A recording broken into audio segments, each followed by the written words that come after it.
በዚህ ዓለም ያሉ ተሾመው የሚኖሩ ሰዎች ምክንያት ፈልገው ሰውን ይጣላሉ። ወይም በዚህ ዓለም ያሉ ባለስልጣናት ሰዎችን የሚያጠምዱበትን ቀዳዳ ነው የሚፈልጉት።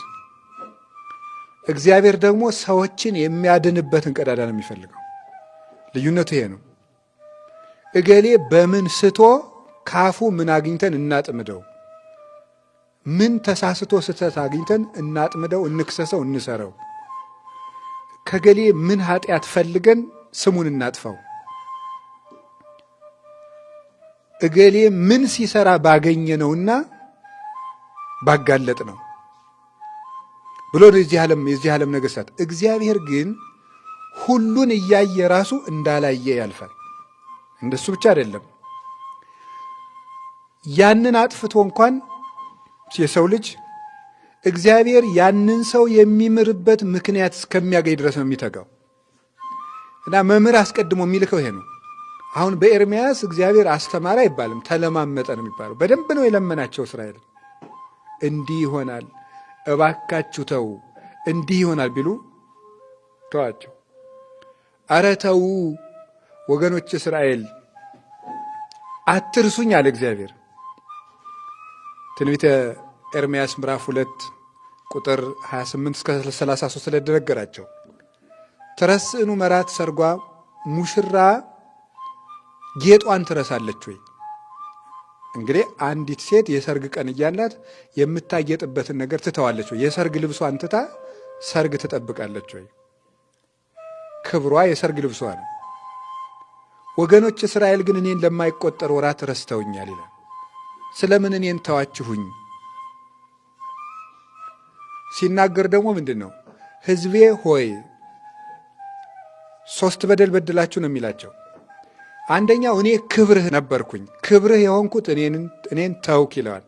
የሰው ክብሩ እግዚአብሔር ነው አይደለም? የሰው ክብሩ እግዚአብሔር ነው። የሰው ክብሩ እግዚአብሔር ነው።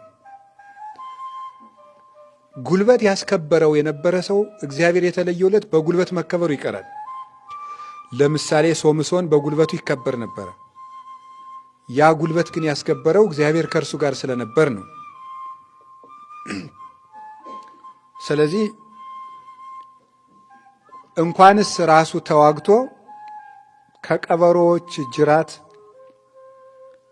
ችቦ እሳት አቃጥሎ ቋጥሮ በላከ ጊዜ በጠላቶቹ ከተማ ይፈራ ይታፈር የነበረው ሶምሶን እግዚአብሔር ጥቂት ትቶት ፈቀቅ ባለ ጊዜ፣ ረዴቱን ትንሽ ባነሳ ጊዜ ዓይኑን አውጥተው አዳራሽ ውስጥ መኳንንት መሳፍንት ተሰብስበው ጠጅ እየጠጡ ጮማ እየቆረጡ እሱን ጥሬ ባቄላ እያስፈጩ ይስቁበት ነበር።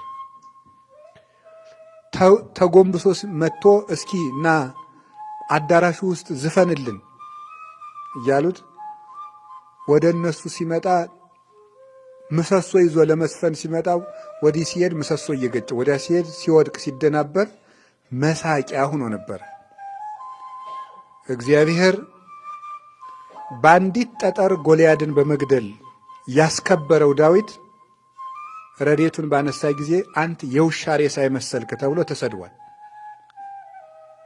ዳዊት 1000 ገደለ፣ ሳኦል 1000 ገደለ ተብሎ እንዳልተዘመረለት እግዚአብሔር ግን በተቆጣ ጊዜ የገዛ ልጁ እያሳደደው አንድ ተራ ሰው ሰድቦታል።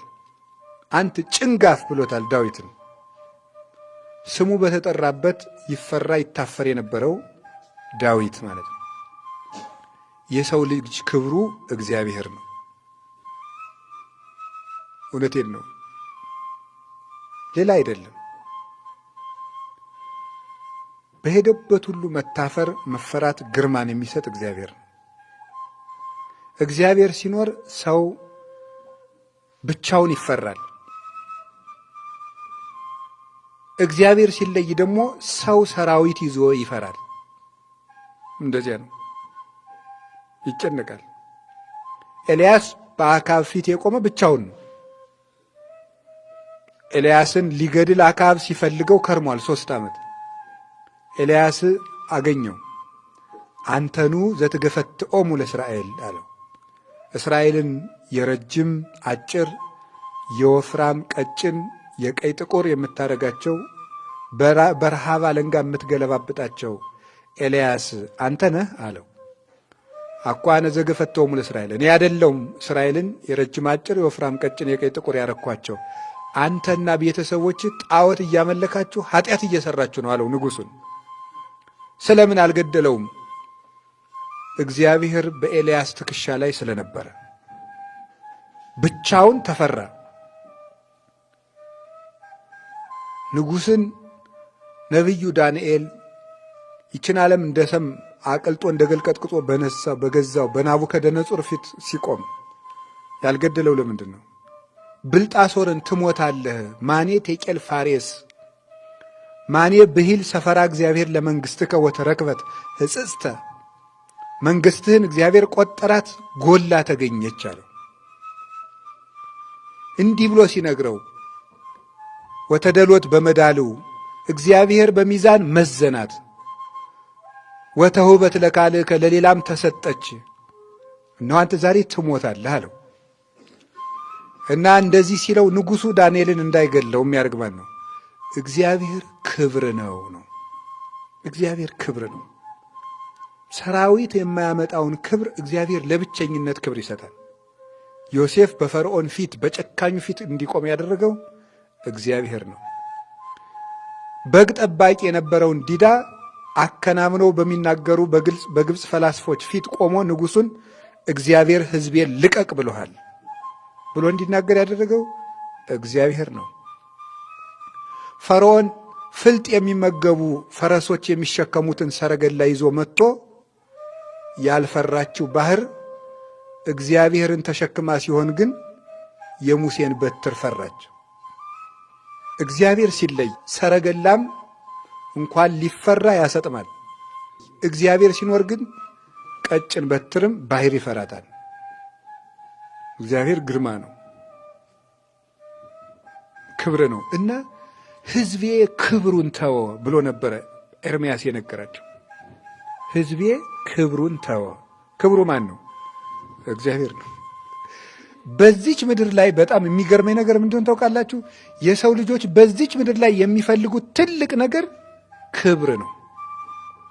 በምድር ላይ ያለ ሰው በሙሉ የሚፈልገው ምንድን ነው? ክብር ነው። ክብር መፈለጉ ብቻ አይደለም የሚያስገርመን፣ ክብር ሳይኖረው ራሱ ክብር አለህ እንድንለው መፈለጉ ነው የሚገርመው። እንዲህ በጣም ይገርማል። ራሱን ዋሽቶም ቢሆን አንተ ክቡር ነህ ስንለው ደስ ይለዋል እንዳልሆነ እያወቀው። እና የሰው ልጆች ሁሉ የጠብ ምንጭ አንዱ ክብር እኮ ነው። ሰው ክብሩን ለማስጠበቅ ክብሩን ለማሳየት የማይፈነቅለው ድንጋይ፣ የማይወጣው ተራራ፣ የማይሻገረው ወንዝ አለ የለም። ምን ለማድረግ? ክቡር መሆኑን ለማሳወቅ። ግን ጉድጓድ ቆፍረ፣ ተራራ ወጥተ፣ ቁልቁለት ወርደ፣ ህንፃ ገንብተ ክቡር መሆን አትችልም። ክቡር መሆን የሚቻለው እግዚአብሔርን በመፈለግ ብቻ ነው። የሚያስከብር እግዚአብሔር ነው። የሚያከብር እግዚአብሔር ነው።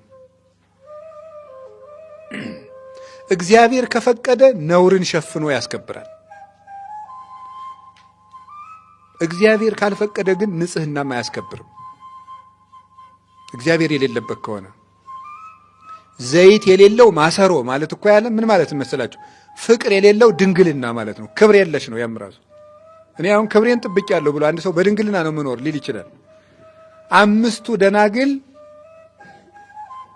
ማሰሮ ተሸክመው ነበር፣ ዘይት የላቸውም ማለት አምስቱ ሕዋሳት ንጹህ ናቸው፣ ግን ፍቅር ይጎላቸዋል። ባዶን ስራ ናቸው። ድንግልና ብቻውን ክብር አያሰጥም። ክብር እግዚአብሔር ነው። ያስከበረን እግዚአብሔር ነው። እውነቴን ነው የምነግራችሁ። እና ሕዝቤ ክብሩን ተወ ነበር ያለ። ሰው በቃ ክቡር መሆኑን ለማሳወቅ አዲስ ልብስ ሲያሰፋ፣ አንዳንዱ ደግሞ ቲፎዞ ሲያደራጅ ግርም እኮ ነው የሚያደርገው። እንዲህ ይገርማል። እገሌ አቶ ገሌ በጣም ጥሩ ሰው ናቸው የሚሉ ወሬኞችን ሁሉ የሚያደራጅ ሰው አለ። የለም፣ እነዚያ የካዱ ዘንድ ክብርህ ይገፈፋል። እንኳን ሌላ እኮ የቤተ ክርስቲያን ሰዎች ሁሉ ሲያደርጉት ነው የሚያስቀው። ክቡር መባላቸውን ለማሳየት ኮሚቴ አቋቁመው የኛ አባት እኮ ጾመኛ ናቸው፣ የኛ አባት እህል አይቀምሱም። ኮሚቴ ተደራጅቶ እኮ ነው። አቤት አቤት! በመደራጀት የሚመጣ ክብር አለ? የለም። የኛ አባት እህል አይበሉም፣ እንቅልፍ አይወስዳቸውም፣ ሽምብራ ነው የሚቀምሱት፣ እንዲያረጉም ንጹህ ናቸው፣ ቅዱስ ናቸው። ሲጀመር ኢትክል ተከብቶ ሀገር እንተ ታንጸት መልዕልተ ደብር እያትው ማይቶተ ከማያንብርዋ ታይተከፈር አላ ያነብርዋ ዲበ ተቋማ ወታበርህ ለኩሉ። ከተራራ ላይ የተሰራች ከተማ ተሸፈኝ ቢሏት አትሸፈንም። የተራራው ከፍታ ግዱ ይገልጣታል። ልልና ያለው ሰው ጋርዶ የሚያስቀረው የለም። ተናገሩልኝ አይልም። ሰው አያዋቅርም፣ ቀስቃሽ አያደራጅም፣ ነጋሪት አያስጎስምም፣ መለከት አያስነፋም። እግዚአብሔርን የያዘ ሰው እግዚአብሔር ይናገርለታል። አብ ወልድ ወመንፈስ ቅዱስ ስም አይከውኑ። አብ ወልድ መንፈስ ቅዱስ ምስክር ይሆናሉ። ለማን? ለዚህ ሰው። በምን ይመሰክሩለታል? በክብር በግብር ይመሰክሩለታል። የእግዚአብሔር ሰው ምስክሩ እግዚአብሔር እንጂ ሰው አይደለም። የእግዚአብሔር ሰው ምስክሩ እግዚአብሔር ነው እና ክብር እግዚአብሔርን ትቶ ሰው ምስጋና በፈለገ ጊዜ እግዚአብሔር እሱን ማክበርን ይተዋል። ነኪር ይወድስከ ወአኮ አፉከ፣ ባይድ ያመስግንህ እንጂ አንተ ራስህን አታመስግን። ባይድ የተባለ እግዚአብሔር ነው፣ ከዚህ ዓለም ልዩ የሆነ ከዚህ ዓለም በባህሪው የተለየ እሱ ያመስግንህ እንጂ። ኤርምያስ ክብራችሁን አትተው ብሎ፣ ክብር እግዚአብሔር ነው። በልብስ ቢከበሩት ሌላ ለብሶ የሚመጣ ሰው ይመጣና ችግር ይሆናል። አሁን ገበያ ላይ ያለውን ዋና ልብስ ብናሰፋ ከዚያ የበለጠ ፋብሪካው ያመጣና ደግሞ ሌላ ሀብታም ያንገስቶ አሳፍሮን ቁጭ ይላል። ምንም በእውቀቱ የሚከበር ሰው ጥሩ አድርጎ ተናግሮ የሚወደድ ሰው ካለ የማይናገርበት እርጅና ይመጣ ጆጆጆ የሚልበት የዚያን ጊዜ የሚሰማው የለም። አፍህ ይለፈልፍ ሳለ ትንሽ ያከብራል። ቅዱስ ዳዊት ለዚህ ነው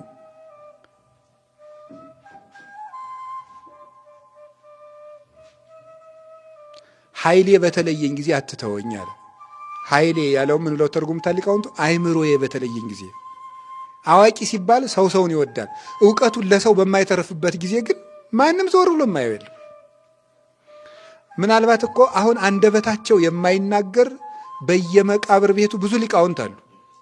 አርጅተው እንዲህ ጎብጠው የተቀመጡ ዘወር ብሎ የማያቸው። አፈቀላጤውን ግን ሰው ይከተለዋል።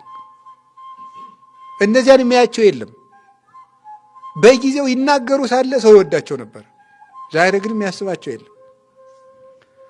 ዕውቀትም ቢያስከብር ለጊዜው፣ መልክም ቢያስከብር ለጊዜው ወረት ነው። ሀብት ቢያስከብር ለጊዜው እስኪ ጠፋ ጊዜ፣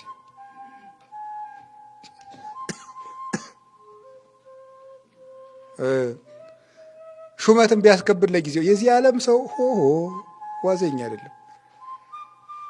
ለተሾመው ሁሉ እያጨበጨበ የሚኖር አንድ አዝማሪ ነበረና አጼ ቴዎድሮስ በጦርነት ተሸንፈው ሳለ የኮሶ ሻጭ ልጅ ምናምን እያለ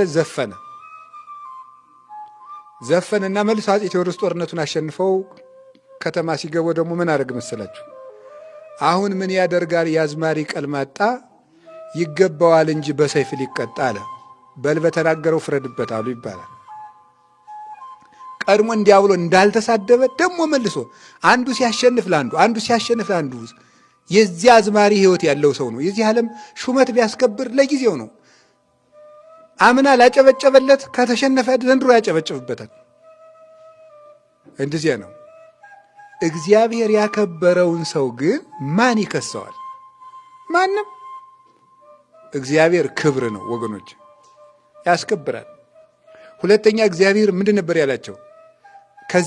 ከዚህ በደል እግዚአብሔርን መተው፣ ክብራቸው እግዚአብሔርን ትተው የራሳቸውን ክብር ፈለጉ፣ ወይም የማያስከብር ጣዖት ውስጥ ተንበረከኩ አለ። ሁለተኛው ምንድን ያደረገው? ክልኤተ ከያተ ገብሩ ሕዝቤ፣ ሁለት በደልን ወገኖች እስራኤል በደሉ። ሌላ ምንድን ነው?